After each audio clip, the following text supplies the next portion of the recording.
right, and I think we are live. I did it correctly. Sorry, I always have technical difficulties, so I get very excited when nothing goes. You had technical difficulties, so this was your turn. Well, did. welcome everyone who's watching tonight and later on. My name is Charissa Costa, and I'm with Charm City Readers, and I'm here with the famous Steve Manchester. How are you? I appreciate this. I really do. I've been looking forward to talking to you about this. Well, it's funny because I read Yearbook and Yo-Yos, Yearbook and Yo-Yos back in December, right? Maybe, yeah. And then we were talking, and I'm like, we should just talk about all of them, right? Like all of them together. Right. And I'm a Gen Xer, and you're a Gen Xer, right? Those were the days. Those were the days. So the last we talked, like here, it was about You Will Be Peter, and Jerry was here. Right. And for anyone who doesn't know that book, there was a book released in the fall called You Will Be Peter about the story of Simon Peter. Excellent, excellent book. Thank you. Such a joy, such a joy. But it occurred to me as I was prepping, because I was like, how many books? Well, first of all, how many books have you published so far? I mean, there's a little over 30, right? So I've been at it for a really, really long time. But I mean, I've made a goal of 40 and 40, right? Which is a bit insane. But I don't think people should set goals that they can accomplish, right? It's really about chasing it. So wait a minute, 40 though. What do you mean 40 and 40? 40 books in 40 years. But that you're at 30. Yeah. So I mean, I could attain it. There's no doubt about it. I still have a couple in the hopper, right? And I just love it. I mean, it's my passion, right? Well, it occurred to me. So that was the thing. I've known you a little over a year now. And I was like, how many of your books have I read? So you published 30. I've counted, Steve, I've read 7 in the last year. Wow. So, right? I went back and counted, and I was like, I haven't read 7 of any author in a single year ever. Yeah, that's awesome. Thank you. That's a great compliment. Menu. And I don't want to give away titles of those you haven't published, but the menu. Right. Mm-hmm. And then the companion novel to the menu. Yeah. And then You Will Be Peter. Mm-hmm. And then the companion novel to You Will Be Peter. Right. And then I read Yearbooks first. And then I went back and read Bread Bags and Bullies and Lawn Darts and Lemonade. Wow. It's crazy. Wow. You're my whole world. What can I say? Well, thank you. I appreciate that. I really do. That's a great compliment because it's, it's so funny, Charissa, because I'll write a book and then, I'll go talk about the book. And usually I'm about 2 or 3 books ahead of that book. So I have to literally look at what it is that I've done, right? But I just love being immersed in these worlds, with these characters, and I get lost. I become 8 years old again. So when do you write? Because we just talked before we hopped on we both have full-time gigs. Yeah. So and I have an 8-year-old, so I have no time for anything. Right. Yeah. But when do you write? I write a lot at night. Fortunately, I don't like reality TV, right? So I always have a laptop with me, but I'll write a couple hours a day, right? So while other people are having lunch or they're doing other things, I stay on it. And I'm really disciplined in the sense that I don't even know if I could say discipline, probably more OCD. So I take a little bit of that mental anguish, right? And I try to turn it toward the positive, but I chip away and I continue to chip away. And the further I get into a book and the closer I get to the ending, the more panicked I actually become that I need to finish this. I need to finish this book, this story. So, but I would say probably average 2-3 hours a day. I'm not so neurotic that I write on Christmas. So, on Sundays, my family does come first, but there are people that spend time doing a lot of other things. And for me, I would rather be in the seat working on it. Do you know when you start? Okay, so these books that we're going to talk about are a little different because they're based on some of your life. Yeah. But do you always know when you start a book how it's going to end? Like, do you have the basic outline? No, you don't.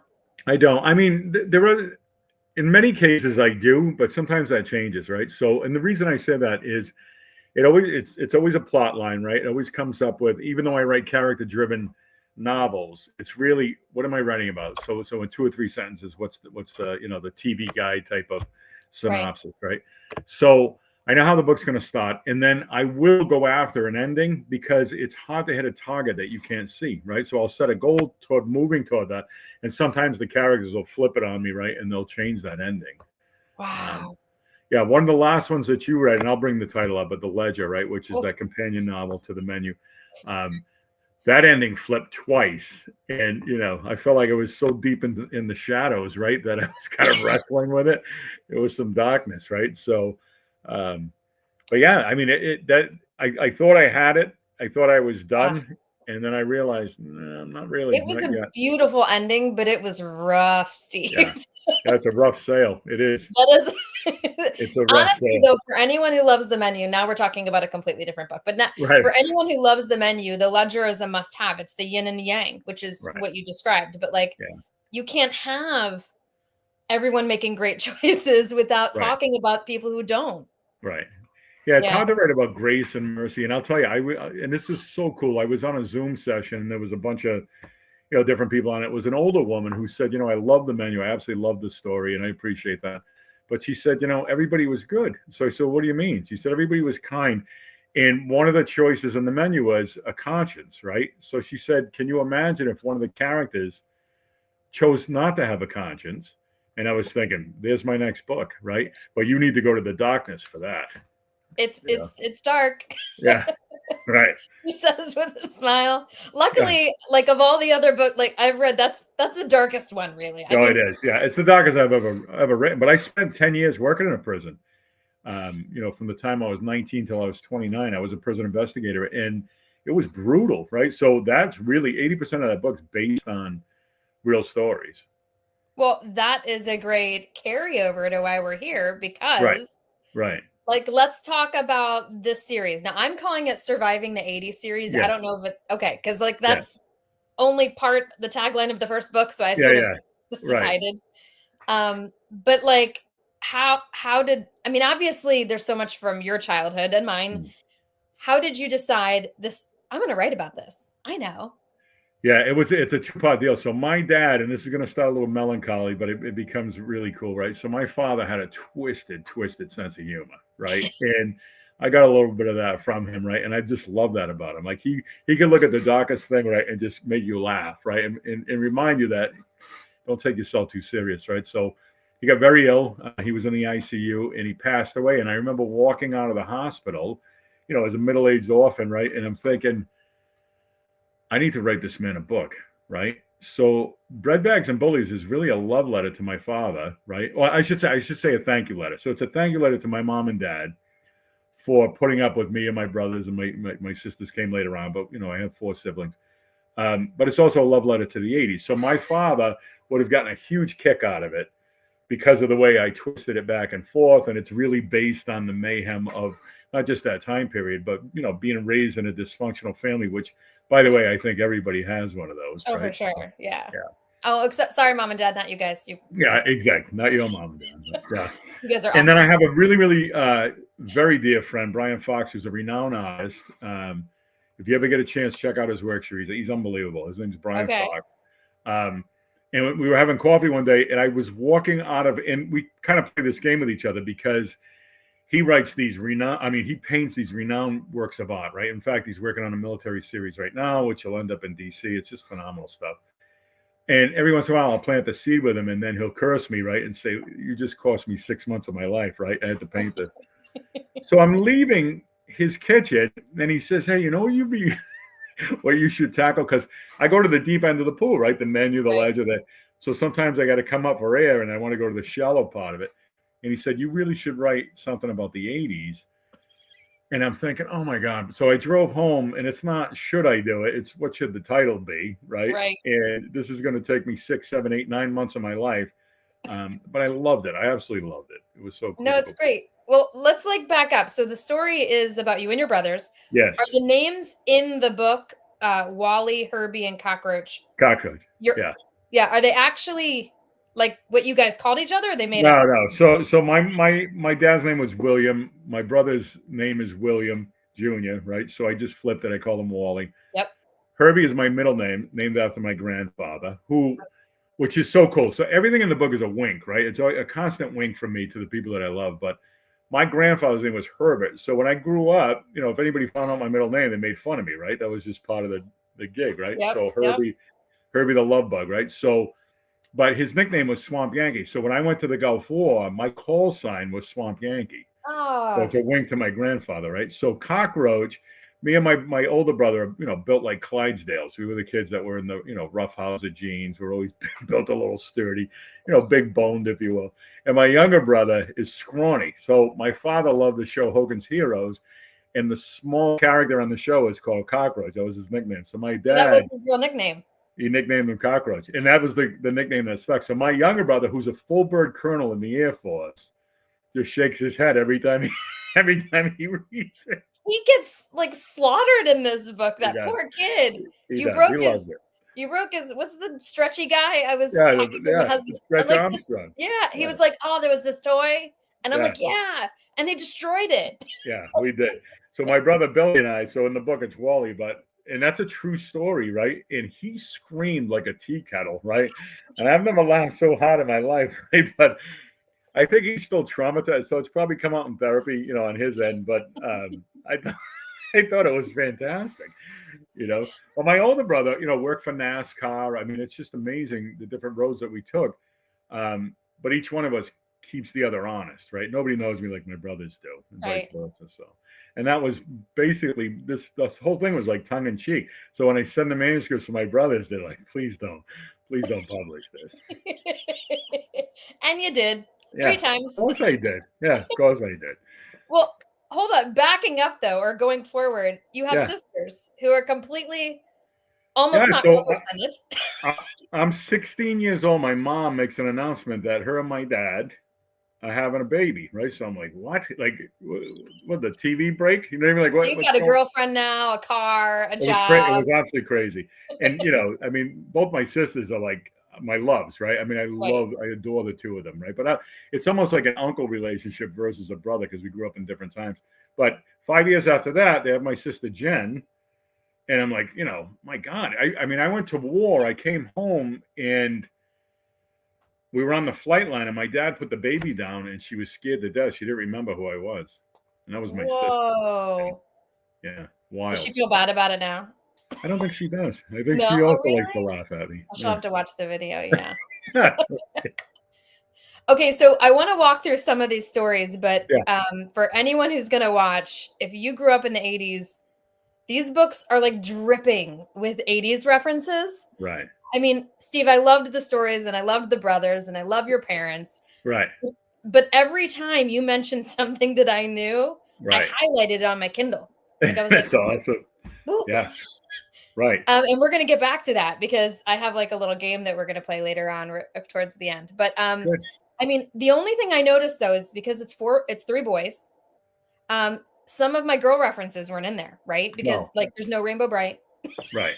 Right. Like, so I was like, oh no, Rainbow Bright. And I'm like, well, they wouldn't care about Rainbow Bright because I know. It's true. So I have a game later where I literally tried to come up with things that weren't in the book. Okay. And I'm going to quiz you. And I'm going to quiz you later on which things are not in the book. Okay. So I read an interview, and I'm so sorry to whoever interviewed you. I don't remember the name. It was recent. But I thought you said that you like reached out to friends about like, what do you remember from the 80s? So not all of these stories are exactly your stories or references. No, they're not. I mean, some of them I couldn't use because, I have some twisted friends, right? But, they're young. When this book first starts, right? Or the series first starts, they're young. And I wanted to keep 84, them. Right? Right, exactly. 1984. But basically, I took the blizzard of 78 in New England, right? And I brought it up to 1984, and we lock them in the house, right? Just to drive the parents crazy. They're maniacs. The poor mom. Exactly. But then we could talk about the foods of the time, the music, MTV, the video, the whole thing, right? So it was just so cool to be able to do that. But I did. I reached out to some friends, and the first book was somewhat limited, right? Because we were in the house. So it was, we played with a Rubik's Cube. You had to create, the Magic 8-Ball, the whole thing. Once it opened up into Lawn Darts and Lemonade and it became the summer, then forget it. Then it was just mayhem. Okay, real quick. I have an 8-year-old. I have never sent him to the store for bread, milk, and cigarettes. Ever. Ever. Right. I mean, Ever. not even like bread. Yeah. But certainly not cigarettes. Right. It was such a different time, and my mother kept a tab. I mean, that was a true story. And I think, like, for me, some of it is absolute lunacy. So as a dad, my wife and I have raised 4 kids, and it's the same deal, Charisse, right? Like, I would have never. I remember one of my sons. I don't know if he was like 11, 12 years old. We were at the mall, and he wanted to go get a pretzel, and here I am, like, you be right back here. If I don't see you in 5 minutes, I'm thinking, my parents. I was like 3 towns over on a bicycle, Going like on roller coasters. They didn't even know you were there. Right. They had no idea. But it was such a different time, right? But I think we were just raised there. You know what I mean? It was just a really different time. And for me, as much as some people, like, they scratch their heads and they're thinking that's dangerous, right? To let kids do this.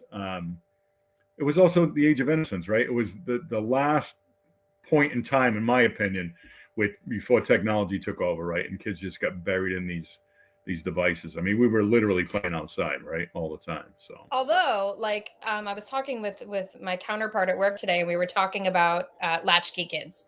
Now, my mom didn't work like when I was little, so she was always home. But like, it's a joke that Gen X, like, the kids came home and like ate their own food and did their own homework and laundry, and like no one was around. Yeah. So you say, like, danger. You actually have, like, the first thing I thought of was kids on the milk carton. I was like, absolutely. Yeah, absolutely. We thought every kid was getting kidnapped. Right. Yeah. Right. And then you have like a whole dream sequence. Is it in bread bags? Yeah, it starts in bread bags. Clarence, twisted. Totally twisted. It's horrible. And part of the book was really, I mean, if you think about it, it's almost like a Seinfeld episode, right? All of them, because people ask you, what's the story about? It's about nothing. It's literally about nothing. It's about a dysfunctional family, right? Just kind of in the 1980s. My childhood. Right, exactly. But they're also overcoming fears, right? So Cockroach is scared to death of everything, but he's the youngest. The basement. And then it's the first kiss, the first date, getting your license, all that stuff that, when you think about it, it's hard to be as an adult, to be that excited or that fearful of anything. Those days are done, right? And that's the cool part. Okay, so the Magic 8-Ball is literally a character in the book. Yeah, it is. I think it's in all 3, right? It is. And you have entire conversations. Like, things are happening in the side, and you're like, hey, does she like me? Right. Well, Donna date me. Right. Do you still have a Magic 8-Ball? I do. I absolutely do. I have that in the Rubik's Cube. Yeah, they were props. Missing it. So here's the cool part. So the props that you see here is, the ones. Yeah. So this is, still my stuff, right? I don't have the book in front of me, which is a total miss. What else is on that cover? So on the back of it, if you look on the back of it, it was, wait a minute. So it's literally the boots with the bread bags, the Wonder bags and the boots. Which I thought it was only people from New England, but some of my readers out in Michigan and Minnesota weren't too happy with me. They said, "Listen, we use bread bags too to seal. You put them over your socks, and then you put the boots over the bread bags, and it keeps all the moisture off the socks." I'm trying to remember because I know the concept. So in '84, I was 7, so a little younger than you, I think. Yeah. But I remember like big snows. Like at the time, I felt like I could tunnel through them. Yeah, like, maybe that's only 3 feet now because I was smaller. But like I remember tunneling through the front yard. Yeah. It could have been the same storm for all I know. Yeah, I don't know. Absolutely. But I don't know if my mom's watching or listening, if she can comment, because I'm not sure if we used bread bags or not. I don't know. Like I remember it, but I don't remember if I was in on it. Yeah. Yeah, everything was hand-me-downs, right? So I also think you use them, right, because the boots were too tight anyway, right? So it helped you get your feet into that. Like, it was insane. It's fantastic. It's fantastic.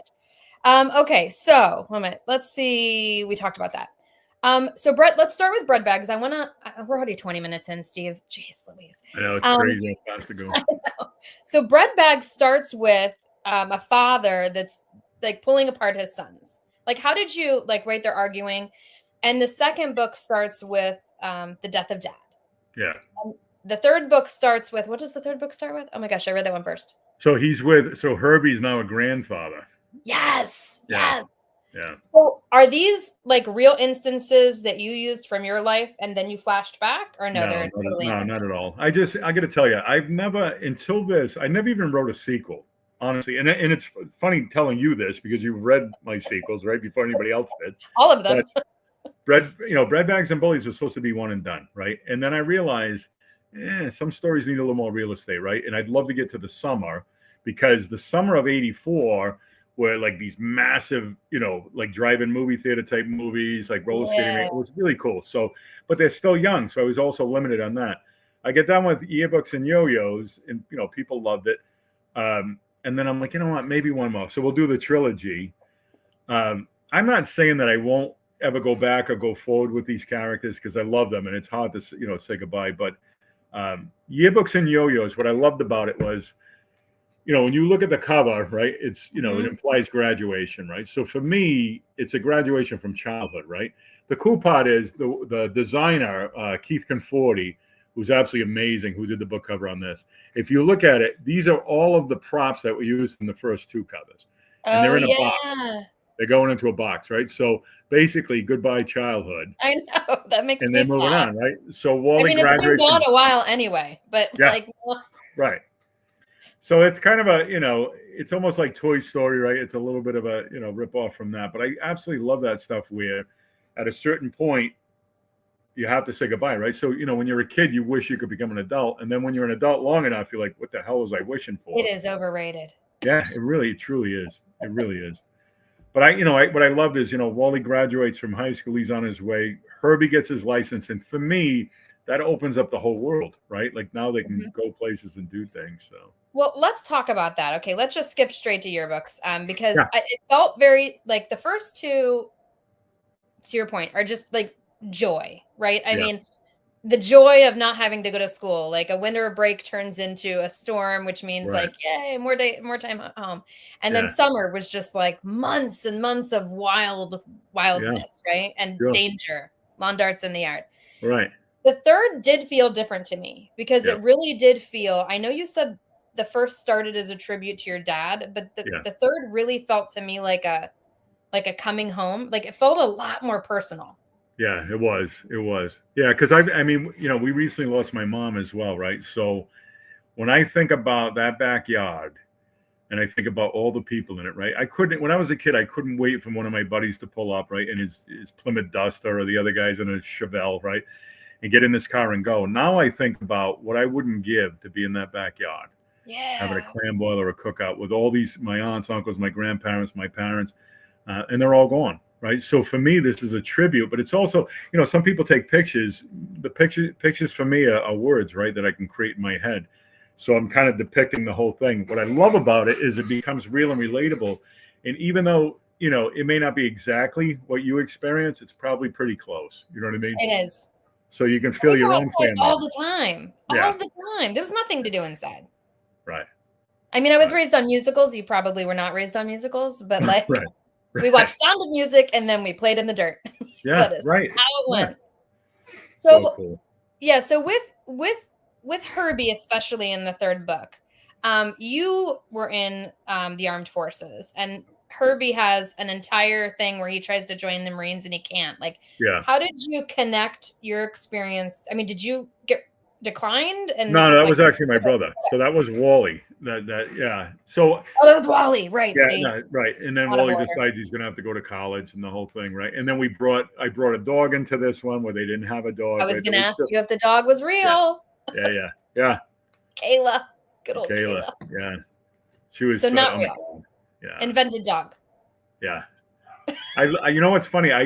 Kayla was my brother's dog when he was a little bit older, and she was the smartest animal like you could have, and just so loving, right? So I had to throw her in a book, and she is. Yeah. Okay, so were you in the Army? I was in the Army. Military police. Yep. And you know that my daughter's in the Army. She's in South Korea right now. Wow. Yeah, good airborne. Army airborne. Oh my goodness. And South Korea. Thank her. Please thank her on behalf of me for her service. I mean that. I will. I'll clip this and then I'll send. She watches them sometimes. So all right, said thanks. She just sent my son and I a whole bunch of candy bars from Korea. They were awful. Really? Really bad. Like, we'd eat them and we're like, no.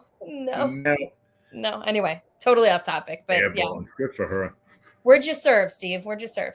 I was in Iraq, so I served, military police. I was in Alabama. I spent a little bit of time in the South, but really, we flew into Saudi Arabia, and it was 41 days of uninterrupted bombing. And then once the ground war kicked off, we went right into the breach. So we were in there for the tough parts of. And the wild part is I was 23, so I was considered an old man at the time, right? Yeah. And I had people with me that were 18, 19 years old. And it was so surreal, right? I mean, I could write about that for the next 400 years, right? Do you want to? No, I don't.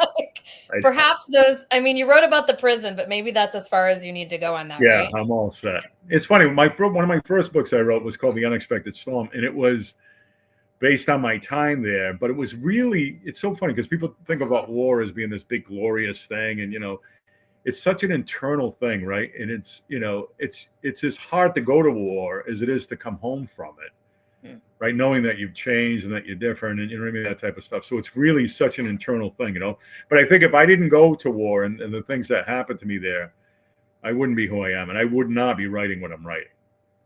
Do you think, like, did you come home like needing to share, or did you, like, a lot of people come home and lock up, right? Like. Yeah. So, but you kind of did something different. You ended up, I don't know, there's some time in there, but you ended up inventing and entertaining and sharing. Like, how do you get from an experience that you don't want to talk about to being able to open up and invent these worlds? Yeah, I think what happened for me is I flipped a Humvee in southern Iraq, right? And because it landed on its roof, I crossed the roof, I got thrown out from it, and it's a really long story, but I spent 3 hours in the desert waiting for either the Americans or the Iraqis, right? So that was 3 hours to make a decision on the rest of my life. So I make myself a promise, not if, but when I get home, I'm going to chase my dream down and become a storyteller. So my grandfather, Herbert, right, wink, wink, Swamp Yankee, was a storyteller. He never put pen to paper, but, this man walked on water for me, right? And he passed when I was 12. So I made that decision. And then I came home and literally have to reinvent my life. And I think the most courage I've ever found within myself is to quit something I was successful at, to go chase something that I love, not knowing whether or not I would fail. Oof. Yeah, but that's what a little thing we like to call faith. Right. Exactly. Right. And it's funny. Everything you mentioned the menu earlier, right? But so this book, when you look at the tagline, it says, "You are never alone, not ever." This line is the underlying thread of all the books that I write, really, to say to people, listen, we're all connected. I'm a man of faith.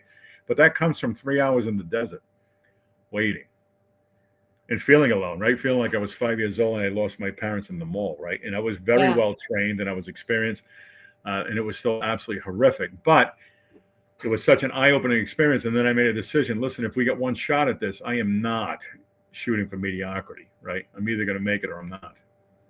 So how long was it from you getting home to you actually writing the first time? About 5 years. Yeah. 5 years. And that was 5 years of healing, right? So I wrote a book, again, The Unexpected Storm, and it was really a journal. It was more for me.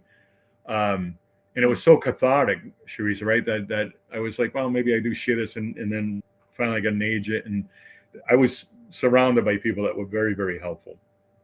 But it took about 5 years for me to get into it. That's insane. Well, thank you for sharing that. I was going to ask you a little bit about that because I've heard part of that story before. So I was going to ask you about the front, but then we just got into the 80s. So I get that. Right. Real important question. Donna and Paula? No? Yes? Same person? No? No, not at all. I mean, I got to tell you, the feelings are the same. You know what I mean? Like, it's so funny. I call it the blender, right? So when I teach young writers, or I shouldn't say young because the age has nothing to do with it, but like new writers, and I sit down and I say, listen, if you're going to write about a villain, right, or an antagonist, then I'm sure you have a next door neighbor you don't care too much for, right? So you take those traits, you throw them in the blender, you blah, blah, blah, blah. So Donna is the blender, right? She's different traits and characteristics. And that's true of really all the fictional characters. But when because you've read enough of my stuff, right? There are certain characters that jump out, and those are the ones I'm leaning in on because it was such a huge part of my life. But honestly, I like every character in this book is important. Like, I mean, there's not like, other than the crazy clown and the people who are trying to murder you and the drinks. Even Fish Stick. Right, yes. I was going to ask him, like, what happened to fish stick. Like, Right. what happened to Owen, right? Like, is Right. Owen The a real bully. person? Right. Yeah, he was. Yeah. He His name was. wasn't Owen, but yeah, he was a bully. He was but he ended up being a friend, Wally's Yes, friend. absolutely. And I think, again, back then, I mean, bullying today, I feel so bad for kids today, right? Because it's horrific, right? They're on social media, they're getting beat down, right? They're not getting enough likes. It's all this crazy. Like back in the 80s, if you had a problem with somebody, then you had to have the courage to stand up and at least, vocalize that. More times than not, especially where I came from, I mean, we were fighting. I mean, we were literally fighting. And you get done fighting and, you'd wipe the blood off your face and you'd shake hands and then, you might be friends for the rest of it. So it's pretty wild. Well, yeah. Tonight, I'm just going to tell everyone I got in one girl fight once. Oh, I am not sure how old I was. I remember where it was, and I remember who it is. I'm not going to say her name. We are Facebook friends. I don't know if she remembers it. There was a lot of hair pulling. And I'm sure I lost, and I'm sure I didn't know what I was doing. There was no punching. But you were still in it. You were still in it. I think I was, because this was the 80s. I think I was like challenged, like we fought or something. And that was like, yeah, I'm a choir. How do I fight? Right. Like show choir. It's not like, I have no idea how to do this. Yeah. So, yay. I also have fought, Steve. I feel like I've earned. Yeah, you do. Yeah. So do your sisters get a book or no?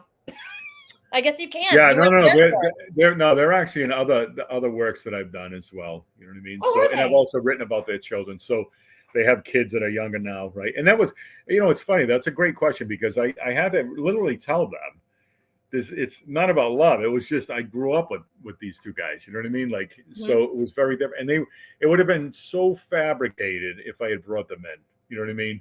Totally. No. Yeah. I think you mentioned them in 2.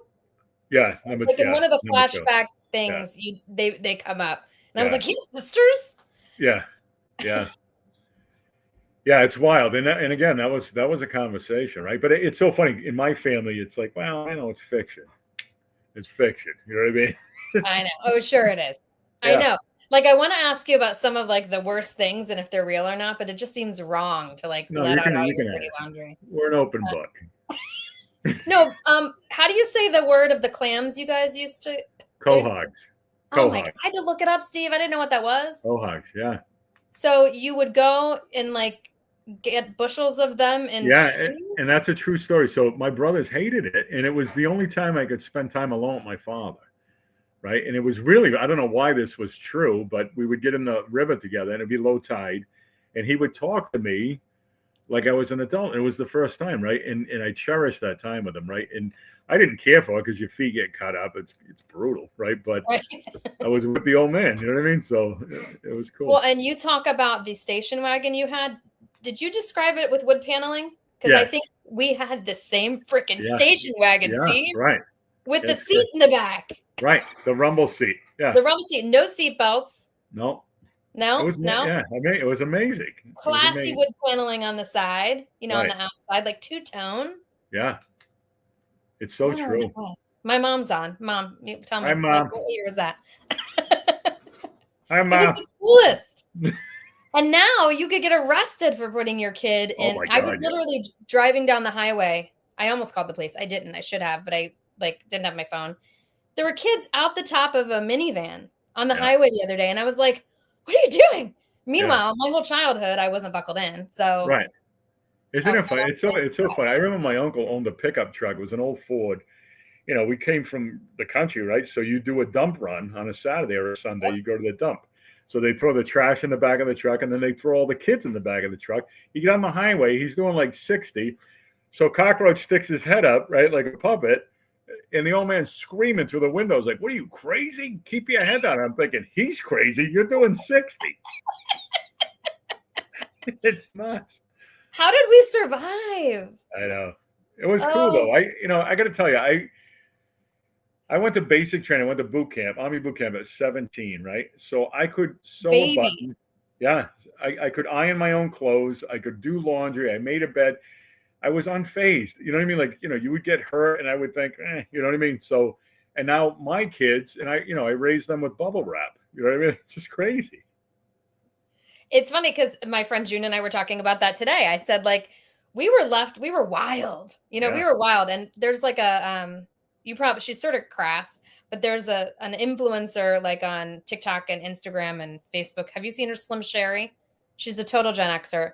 She's got a mouth, Steve, but I might send her to you because no, please do. She talks about Gen X and like the wildness and like people will say like, Gen X, what's wrong with you guys? And she's like, do not get me started. We will take you out. Like, it's true. We are tough. No, we were feral. We were feral animals. Okay, so my mom, she's on. Steve, tell the part about when you and your brothers took your bikes 3 towns over.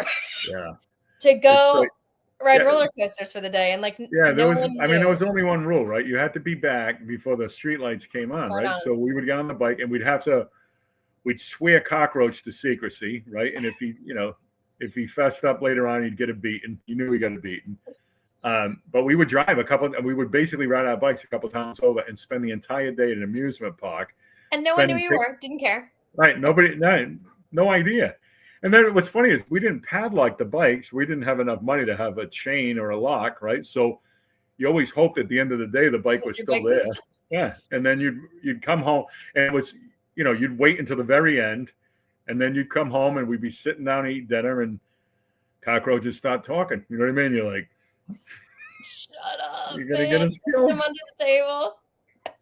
And my old man would laugh and he was like, how many times you ride the Costa? And then, everybody thought my mother would be human. My mom sort of knew where we were all the time. I really can't think of any time she didn't know where we were. Good job, Mom. Paying attention. Proud of you. Yeah. My mother, I think, knew a lot, unless like General Hospital was on, like some of the soap operas, her shows. You know what I mean? I watched General Hospital in like the late 90s, so I'm with your mom. Yeah. Like Luke and Laura. I mean, Luke and Laura, right. Exactly. Yeah. Although I think The Wedding was before my time. Like I saw them when they came back. Yeah. I'm not sure because we were locked out of the house. You know what I mean? When she was watching her shows, we weren't allowed in. She would leave like a tub of Kool-Aid on the on the picnic bed. Can you imagine like if I locked my 8-year-old out of the house? I know. Crazy. The door. It's so fantastic. And you picked up her cigarettes? Oh, yeah. Yeah, we had a tab, so you'd go to the corner store. Did she ever find out how much you put on her tab? I don't, at the time, it's funny because even that wasn't really a stretch. Like my younger brother was creating like this small business, right? Where he would buy Twinkies and Yoo-Hoos, right, off the tab. And he would be selling some of this stuff at school, right? And you're like, my mother had no idea because she never went to the store. So he'd run the tab right up. And then at a certain point, we had paper routes. We'd have to pay the tab down ourselves, or we'd get they'd kill us. Yeah, if my father ever found out. The scene where Cockroach is like in the store and like hands over a 20 to pay his own dang tab. Yeah, Cockroach is gonna run the world. I'm telling you. Oh well, he does, right? What does he do now? Yeah, well, he's a colonel in the Air Force, full burn. That's insane. And what's funny, Charissa, right? Because I have some military experience, but I'll go on a base with him and everybody's saluting him, right? And I was a buck sergeant. I was a ground pounder in the Gulf. And they'll salute him and I'll look over at him and under my breath I'll say, Cockroach. And he's like, please don't. Please. Oh, that would be career ruining. Please do not. Because he'll never be the end. Yeah. So we can't say his name. I won't hashtag him, Colonel Manchester or whatever. His name's Randy. His real name's Randy. I know, but I'm not going to hashtag him because someone's going to come on it and then they'll watch this and then I will personally ruin his career and that will be bad news. Right. Colonel Cockroach. My mom said that they used to walk over trestles on bridges. Yeah. That's in the book. Yeah. Yeah, well, we went to, we had a clubhouse on the railroad tracks, which was really, really cool. But oh yeah, the clubhouse. Yeah. Sketch. Total sketch. Yeah. Playboy magazine and soaking wet. It was just beanbag chair with duct tape, just madness. You know what I mean? Everything needed a tetanus shot, right? How many tetanus shots did you actually get during the I probably got quite a few. I mean, my brothers and I are all scarred up. I get down. This is a true story. I get to Alabama and they shave my head, right? So before I go down, my father used to get really upset because I would grow my hair out, right? So I look like one of the Jackson 5, right? Yes. My father would be like, good. Yeah, exactly. So when they shave my head, it looks like a road map. There's scars all over my head, right? But it's from my brother my older brother, who was a maniac. Like we would fight, and it was just, you know what I mean? And people were like, "What the hell happened?" You're like the 80s. Yeah, there was no adult supervision. That's what happened. It is so fantastic. My mom just said, there are other people commenting too, by the way, but my mom, she's my mother. So Yeah, she says, I need this book. You do need it. That's why I said this book is all three. If you raised someone in the 80s, lived through the 80s, right. or were raised yourself in the 80s, Yeah, there will be about 1,000 references that right. you will get per book. Yeah. My Right? wife and I now we'll go into a vintage shop, and I laugh so hard, like just like a floor model ashtray, right? Brings me back to my mother and my aunt, right? Yeah. The room's like a cloud of smoke. They're playing cards, right? Drinking beer and coffee, whatever. But it's just what I mean. I can still picture them as vividly as with cockroach under the table looking for loose change. You know what I mean? No, I had this memory of a scene. What was the scene? I was going to say it was cockroach. Oh my gosh, it was a cockroach scene. Something that he did. I can't remember now. I mean, there's so many. He was ahead of his time. He really was. He was ahead of his time. He was the first one in the family to buy a tube of Banaka. You know what I mean? And spray, his breath before walking into a dance hall. Like I think it's the third book, where he finally gets to get out and about, and he's like buying candy for the girls. And right. Like, right. Who are you? Yeah, it's hilarious. He just watched you guys and figured it all out. Yeah, he was so funny, unbelievable. The thing about my brother, though, right, is I didn't have to worry too much about bullies because I had an older brother, right, and my brother Randy had me, right. So it was one of those things, like you can fight him, but then you have to fight me too. You know what I mean? Like it was just one of those things. And my father really instilled that on us, like family's family, right? Like, well, the scene where Herbie gets in a fight at the mall, is that real? Yeah. You literally fought someone in the mall. Yeah, absolutely. Yeah. For a girl. Was it for a girl? Yeah, for a girl. Yeah. You probably don't want to say her name. You're married now and you love your wife. Right. Do you talk to her? No. Does she know she's in the book? No. There are people that will contact me and say, "Hey, is this me?" I'm like, "Nah." Like, no. You're like, maybe a little bit. Yeah. Yeah. So Vic, is he real? Yes. Do you keep in touch with him? Is he okay? Yeah, I do. Yeah. Okay. He's loosely based on a character. Okay. From my childhood, and he's a representation of three different characters, which I thought, I mean, literally were characters. I mean, they were just hilarious, I worried about him. I'm a mother, right? So I'm worried about him the whole book. I'm like, oh, Vic. No, he did really well in life. Believe it or not. Okay, so he's fine. I don't need to worry he's good. about Yeah, he's doing better than good. He really is. He's doing better. Yeah. And let's see, who else? Who else was in the book? We already talked about Owen. We talked about Vic. Who else? Who are the other friends? I'm trying to remember. Yeah. Dewey's a firefighter now. Yep. So fantastic. Yeah. It's so cool. And they love that too. I'll tell you this, what's really cool is when I first have a book that comes out, first thing I do is go to all the libraries and I donate copies. Right? Because I see your posts where you're taking them to each library. Because it's so important that people read it. It's not, because the money's the money, right? I mean, we make money, we spend money, whatever. There's more important things, right? I want people to read this stuff and be able to connect, But then I'll go around to local businesses and say, here you go, Cindy's restaurant, right, where I eat my omelet, right, once a week. And she's like, oh my God, my restaurant's in the book. Yes, it is. And then you go to another place. But it's cool, right, to be like from a local scene. People out in Nevada or Utah, they couldn't care less, right? But around here, it's these are almost like cult favorites now, right? Which is really Steve, cool. I am, I don't know, ashamed, embarrassed, maybe not, don't know. I'm me. I was zooming in on like your hometown, like trying to see if I could, like when I read Yearbooks, because I was like, where would the strip be, and where would looking up the mall, I looked up, is the amusement park still there? I don't think so. No, it's gone. It's actually gone. Yeah, the mall's still there. The restaurant where you guys worked. Yeah. If that is a real place. Oriental Pearl is still there. Yeah. That's I got to tell you that when Yearbooks and Yo-Yos came out, we released it. We did a book release from a roller skating rink. Oh my! I just went roller skating for the first time in 25 years on Saturday. Really? Is that unbelievable? Yeah, it's not easy, right? So, I mean, we're talking maybe 300 people. So I rented the whole place, right? We brought in, like all the junk food, Pop Rocks, Yoo-Hoos, right? Yep. Mellow Yellow, just crap. from the 80s, and we had a ball, right? We're at the, had a DJ there, was spinning all 80s music. But, Yes. People your age, my age, even a little bit older than me, still think that they're 17, 18 years old, right? So they throw the skates on and you're like, oh, no, this is not going to go well. And there were 4 major injuries. One girl snapped a tooth. We had a sprained wrist. Something happened with an ankle, and another guy had a concussion, flipping backwards. And it was glorious. It was fantastic. So on Sunday, I read live Edgar Allan Poe. Oh, wow. Yesterday, I was on a TV station taping a segment for June for work. Yeah. And then tonight I'm with you. And I literally said to my friends, I'm like, if I bust my face and then I have to do these 3 things, I'm like, I will be so embarrassed. Yeah, it's true. Right. Because you remember, I mean, your mind remembers, your body doesn't follow the way that it used to. You know what I mean? Like, even when you fall, the recovery time's not the same, right? I was skating a lot like this. Pushing. You know what I'm talking about? Right. You probably didn't see my post. I posted a picture of me looking ridiculous, and I'm like, I don't look like Olivia Newton-John and Xanadu. Like, what happened? I was picturing the gold. You've seen the movie, right?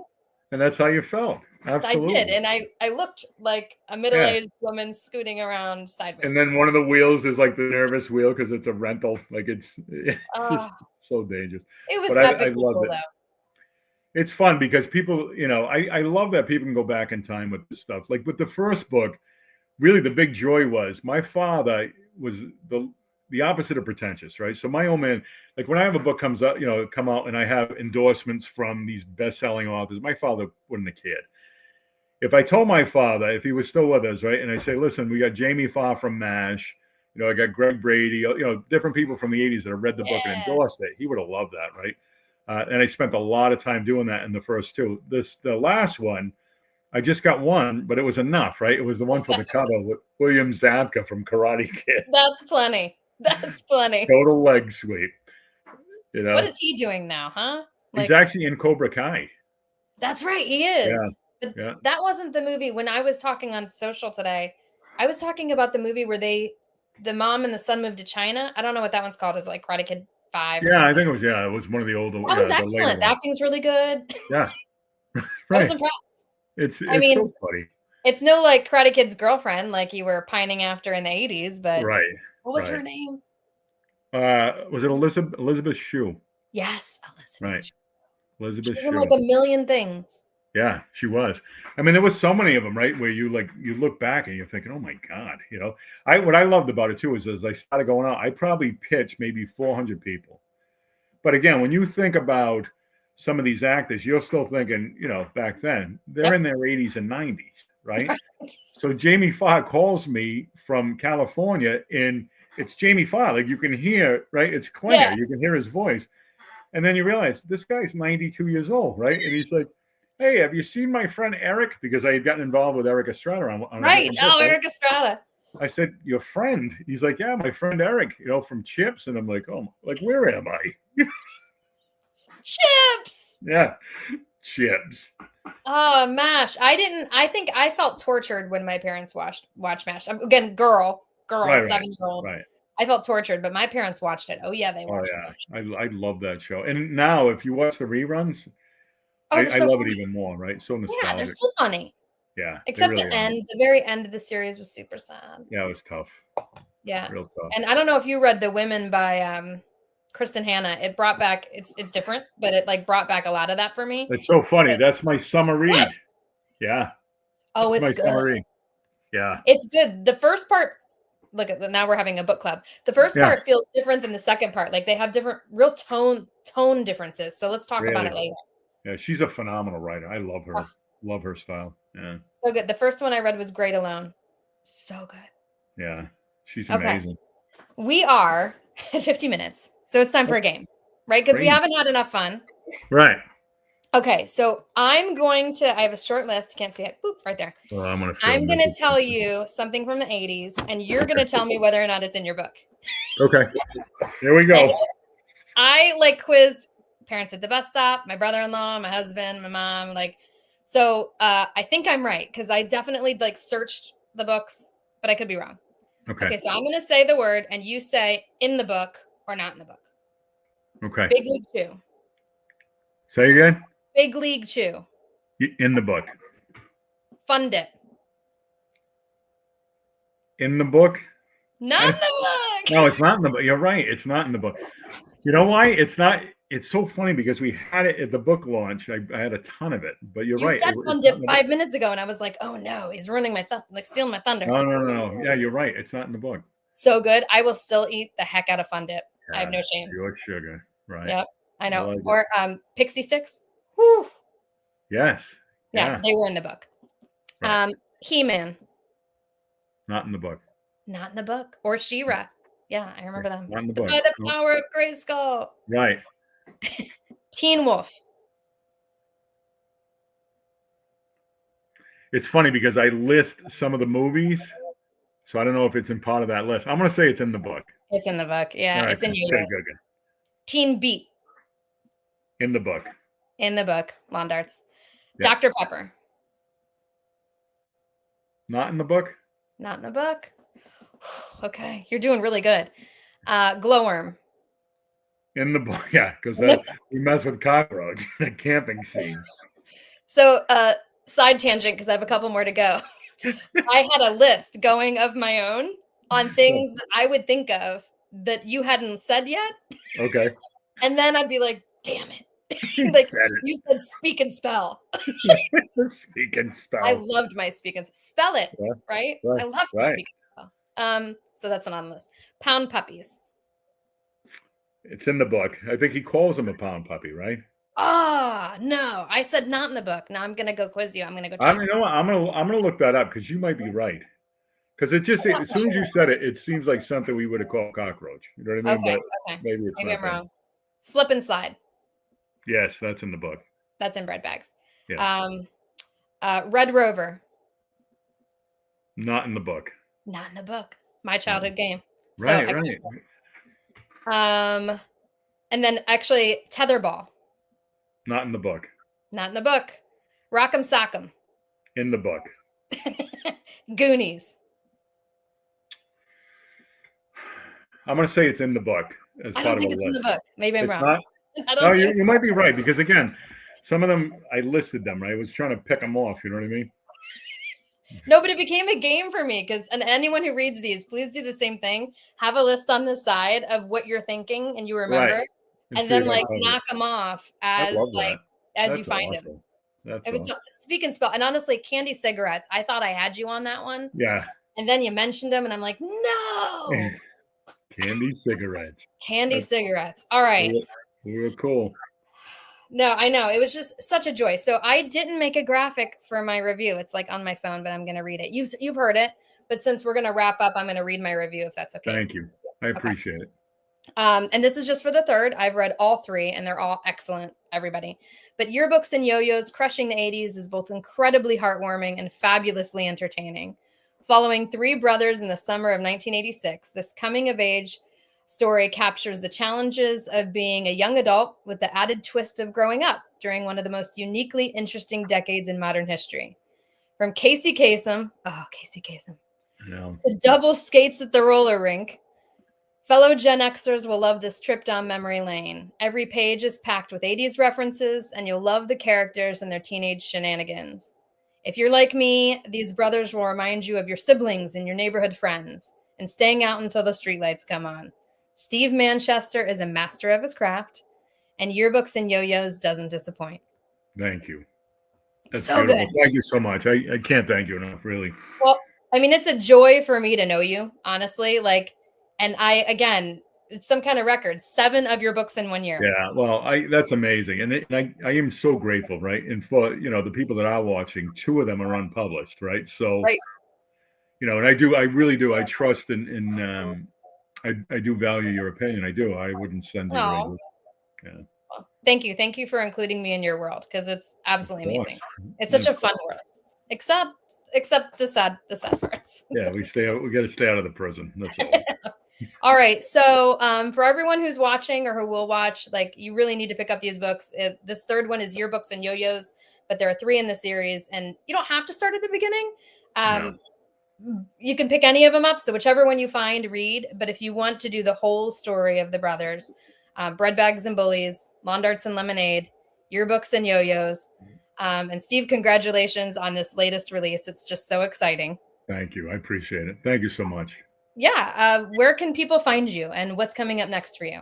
So I'm on, obviously, and I don't know if it's fortunate or unfortunate, but most of the books is now sold on Amazon. I'm on Barnes and Noble.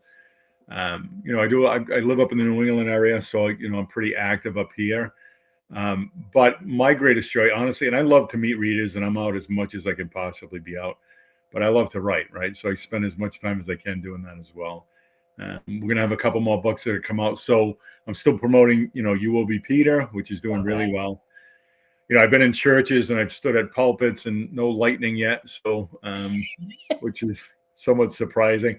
But it's wild to go from that and then talk to you about the 80s stuff, right? I know. It's so cool. Because I was invested in You Will Be Peter. I studied for that like it was an MBA. Like I was in. Yeah. It's such a great, and I'll tell you, honestly, Cherie, he wants to do another one. Like he wants to do another one. And I loved it, but the research was mind-numbing. It was 14 months of just studying it, right? And getting back to Judea 2,000 years ago was crazy. Well, and I think I told you, again, 30-second tangent, that I was raised in church. So, I know the Bible stories. Do I know them really, really well? No, because I know them like an 8-year-old knows Bible stories. Yeah. Right. So when I read the book, I came at it with like a 40-something-year-old woman's perspective, and it was completely different. Yeah. And then you add all this color, you and Jerry have all this color about it's not just them going to the wedding, right, and turning water into wine. It's about how they're looking at each other and what the smells are like and the flowers and meeting Mary. I'm like crying, meeting Mary. She's, she was a real person in the book. Right. She was a real, shocker, spoiler, she was real. But like, I'm like crying because you made them real. And it was beautiful. And then the companion novel, which I won't mention, is just added so much to it because we don't know, other than these little, excerpts in the Bible, like anything that happened in that scene. Right. So good. Yeah, it was so important for me to pick it up. Yeah. Yeah, as a man of faith, right? It's what's wild about it. And I just recently, I was a keynote speaker this past weekend, but I get up there and I'm trying to explain that even though I'm a man of faith, I tackled it as a historical biographer, right? Mm-hmm. So it's so important to try to say, all right, these people live, they walk the earth, all right, how did they live, right? And to put somebody on the side of them. And I got to tell you, just, to wrap up the Peter thing, but I think the greatest compliment I got, I was at a book signing maybe 3 or 4 weeks ago, and a woman walked up and said, I'm on the second reading of it. She said, I'm a third of the way through the book. Jesus turns to his left and looks at Peter and smiles. And she says, but he didn't look at Peter. He looked at me. Oh. And I'm like, that's it. I mean, that's everything right there, right? To put you right there with them. Yeah. So, yeah. Really cool. But okay, we could just, maybe this is a separate conversation when you launch the new one, because I'm like, here I go. Like I have all these thoughts on it. Yeah. All right, Steve, what's your website? How do you want people to follow you? So I'm on obviously www.stephenmanchester.com. I'm also on Facebook, and I like to consider myself approachable. So if you're reading my stuff, if you have any questions, please let me know. I'll be teaching in the Cape at the end of the summer, which is really, really cool. I just try to stay active. And if you are a writer and you have some questions, it's so important for me to give back as well, right? So reach out to me if you have any questions. I'm here to help as well. Well, we have a lot of experienced writers and new writers, like in Charm City Readers. So having you guys just accessible and willing to talk about your craft is I'll tell you, if you ever want to put one together, we can do like a workshop for a couple hours. I'm really happy to jump in. Yeah. Okay. Yeah. Really, really happy to jump in. Yep. All right. That's the best. All right. You stay with me. We're going to say goodbye to everybody. Cool. Bye, everyone. Thank you for joining us. And we'll see you at Steve's next launch, which will be like next week or something. I don't know. Launch a book every month. All right. Crazy. Bye, everyone.